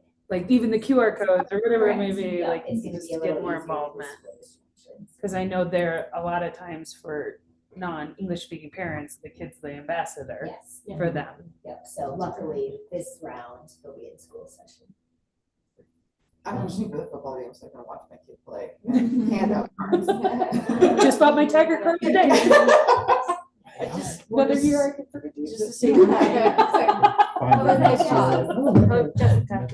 Sorry. Oh, I was just gonna say one thing, and I'm sure it stood out to the town and to the consultant because it was presented originally, but I mean, the fact that, you know, we've grown steadily at 11% every decade and then basically stopped, like even lost 3% growth, when we've actually had a fair amount of new construction Yeah. and things are busier. You know, like town is markedly busier than it was in 2017, yet we're down 3% in population, and we probably have, you know, X number of new housing units since then. Those are things to really look at and to think about and to ask how we want those housing units used. And it's a great complete side topic, but the town is participating in those discussions with CAS that I know some of you are aware of regarding, I don't even want to say it because we're not even there, but like there is discussion for the state of potential vacancy tax and things like that. So the town is staying in the loop on all of those discussions. Does this talk about water? Water is a humongous part of this. And Okay. so resiliency is going to be weaved through the entire Okay. plan for wildfire and water. And really the connection at the water treatment plant, we have a fire over there that our water is in dire. And we need to bring that, like no one realizes that. And it's not, it should be almost the highest ranking need for the community is protecting their water. So water, resiliency, fire, all that is gonna be, instead of one chapter, it's gonna be weaved throughout. Yeah, cause it's, you know, I'm talking with, you know, other neighborhoods that don't have water. And you're like, well, does the town have a contingency plan for like, and the county for the unincorporated areas when the wells dry out? Yeah. Like, are they included on the Frisco count of, like, I just wanted to be considered, like, the housing we do have that are on wells, can we tap them in? And they should probably be considered as a part of a housing or water need. Yeah, and we're. When we Chris is working establish- on all some Okay. big water plants coming up. Not me. so- Yeah, sorry, Chris McGinnis. There's too many Chris's now. Allison can also give a little bit of information on Spirit Environmental, who is a firm working on the comprehensive plan, who's also been diving in with water, our water district to make sure they're up to date. So. Yes, and if you would like, I can have Connor join us at our next meeting. He loves to nerd out on all of this sort of information and details. I'd be happy to invite him so you can ask him some water and environmental specific questions on our next conversation. I think that, because I mean, climate is something I think we really need to talk about too. So yeah, it sounds like that would be favorable. Yeah, everybody's not pets. I have a quick question. Is Summit County getting a comprehensive plan too? Okay. I couldn't quite understand that one. It was more of a staff question. Yeah. Okay. You will see more information on this at the next town council you're invited to. It's a joint work session, but we're not doing a lot on it because you had the big presentation tonight and we are trying to focus on 2 plans with council and you guys. So you have the big bulk right now. The council does not. We're gonna ask them to watch this. I don't know if they will, but just kind of keep that in mind. Don't feel like you're cut out of things. If it's council, it's really not. We don't have time to go do this presentation and a housing one on that, on any agendas upcoming. So And you said that's August 27th. 27. I'll give an update on that. I've got it at 5 p.m. So. Maybe a little later. Any other questions for everybody? Is this No. PowerPoint somewhere? Yeah, I think we should put it, Allison, can we put this up on the webpage? Or I guess that's a question for us, right? Yeah. We take care of it. Yeah, I just needed the updated presentation. And Yep. then throw it up on the website. Absolutely. I'll share that with you following this conversation. I even added a few slides today, so. Yeah. Yep, we'll send you a PDF. Awesome. Thank you. Thank you all. Thanks. Here, Chris. Put your computer back. Leave it as is, do you think, to finish the meeting, the speakers? No one else will talk online, so And they'll hear, Julie will be able to hear if she stays on. the recording. Okay, so you can close out. Why don't you just disconnect? Does that work? Okay, thank you. On the spot tonight. Next on the agenda is staff and commissioner updates. So reminder on August 27th, Town Council, we have a packed agenda that night. And so we are anticipating that you will be eating dinner provided to you. Tuesday, August 27th. And so dinner is provided, Town Council night. Oh, Joint session. when did this come into play? I think I gave a heads up a month ago, but I haven't given you any updates since then, since the last meeting we had. Okay, and you can hop on virtually. You can also watch a replay at least. So this is the intent of the meeting will be the housing consultants will be, I apologize. I can't remember if they'll be in person or online. They'll do an overview and an update of where they're at. And then Chris will give an overview to the council and planning commission of the comp plan, very much abbreviated from tonight, because I think the maximum time we have is an hour and 15 minutes for both. So we also plan on you getting fed and eating while you're talking with town council. So dinner will be provided. I think you're going to start around 5:30, but I will confirm that in an email by next week, end of next week. So the last time we had that meeting, I felt like it was more like presentation style. There wasn't real discussion. Is that what we're expecting again, or? Can you let me know? Do you want more discussion? Yeah, because we can do Yeah. presentations individually, so it's like our time for Yeah. us to drop some knowledge bombs. Yeah, and then we have to meet with them, so it's like, yeah, like we can do homework on our own if there's. And I would say that is great, and we'll say the same thing to council. If you could just please, there's so much information going in your packet, and I apologize, the packet for council that you'll get. We have like over 100 pages of where we're at right now on all the comp plan and housing. So a lot of it, if you don't mind doing some prep ahead of time, so you're okay not getting as big of a presentation, then we can definitely make that work. I'm never opposed to you all, like in staff reports, like bolding or highlighting or anything like that. We didn't really put much in the staff report. It's more read the attachments. Okay, fair. Yep, so that really the staff reports are just telling you to read the attachments. So yes, we will put that, we'll make sure that happens that way. And then we will have at least one, if not two more joint work sessions focused specifically on the comprehensive plan, because we know the council is going to want to discuss that in a lot more depth. We just we have so many agenda items right now. We're actually putting work session on new business at this point in the meeting because we have too much to try to wedge, but it's because of the budget in September, taking everything up. I have a question. What's our role as planning commission with the comprehensive plan? For the comprehensive plan, it is, I think it's important for you to make sure you're agreeing with what you're hearing and what's going into the plan, and things that were brought up tonight, I think are spot on. And so the more you get of documents, feel free to provide specific comments. Okay. Yeah. If it doesn't represent, and if it doesn't represent what you think you're hearing from the community, is one thing. It's another thing if you're reading it and you want to look at it as far as if I was reviewing a planning application before me and I had to look at this as a guiding document, can I do that, or do I not understand what I'm looking at right now? I would say look at it with that eye also. Yeah. Now, if you have something and it's not coming through any of the public surveys, we're probably not going to add it. But you can put it in your own public survey and then we'll have it. You are still representing the town in general with your look. That's it. Motion to adjourn? I have one question, because, well, this year, especially driving up and down Galena Street, I am dying for a bike path on that street. And I know that we've talked about that in Our complete streets. award It was either on a consent agenda Tuesday night and it got approved, or it's on August 27th consent agenda. So in a word, for a design company to get to 100% design plans, if it wasn't Tuesday, it's next week. It's on the agenda in my head of this month. Is that finalized, Okay. like That what was- it's gonna be? Cause I'm like, if we need to save money, don't put trees that are just gonna get ruined, just do some safety and put the So bike. it is at only at 30% right now. The funding will get us to 100%, and that's what we're hiring the consultant. So it is still up. We'll have to have probably some community meetings on it. We'll be interacting with the home property owners who were involved last time on it. But so it is not set in stone right now. No, it's to get to that. And what about Granite Street? Sorry, that was granite. Oh, I meant. Yeah. Yeah. Oh, I was so Okay. confused. Okay, I was on granite. Sorry, Galena.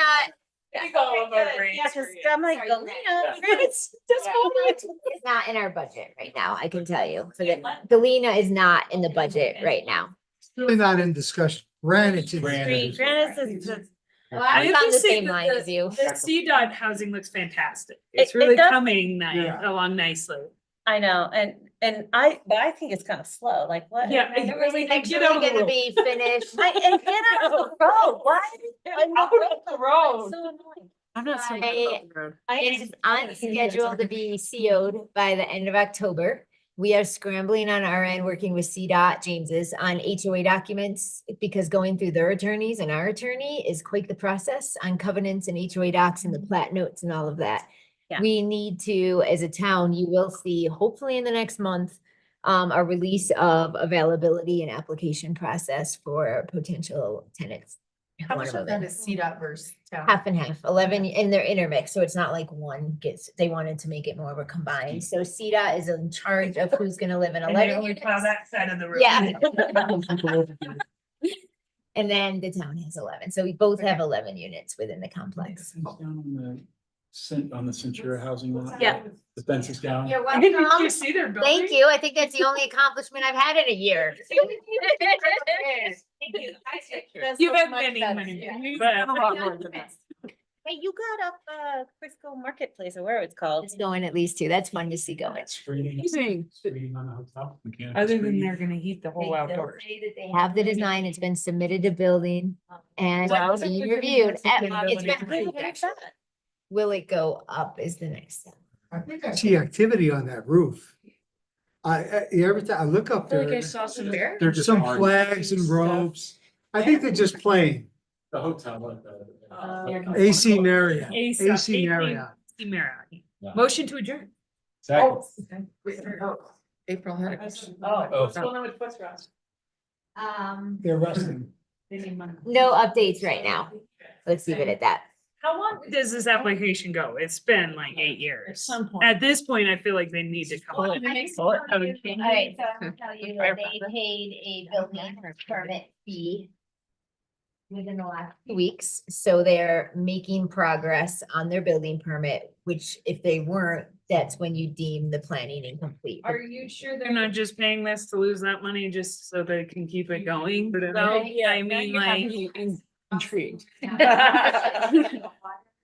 Sanitation and Summit Fire on getting those fees paid, they're over $1 million. Oh, okay. And they have a timeline. That's a lot. All right, all right. Yeah. Yeah. All right. I thought it was like, if it's a $500 fee, that is just like incredibly They easy paid for them to over- write I off. think it was over like 168,000 about Okay. 2 weeks ago to the town. Well, that give, to me, is more good faith funds than just like, why sweep this under the rug funds.